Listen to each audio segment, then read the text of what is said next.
ആരെ വേണമെങ്കിലും പെട്ടിയിലാക്കാൻ പറ്റുന്ന ഒരു പെട്ടിയാണ്. അവസാനം നമ്മൾ പെട്ടിയിലാവൂ.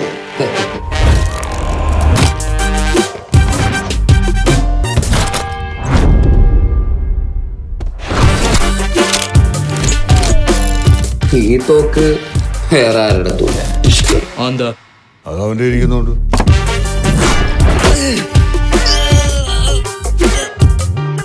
ഈ കത്തി ഇങ്ങനെയാണ്, കുത്തിയാൽ പിന്നെ ഊരാൻ പറ്റില്ല. കഴിഞ്ഞോ? അപ്പൊ ഞാൻ ഇതെടുത്ത് ഒരൊറ്റ വീശ. പെട്ടി കിടക്കെടുത്ത് വിട്ടോ. എങ്ങനെ?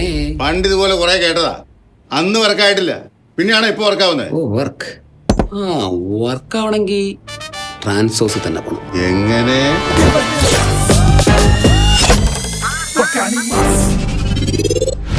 വർക്കാവണമെങ്കിൽ ട്രാൻസോസിൽ തന്നെ പോകണം. വർക്കാണ് വേണ്ടതെങ്കിൽ ട്രാൻസോസ് തന്നെ പോകണം. ട്രാൻസോസ് വർക്കാവും.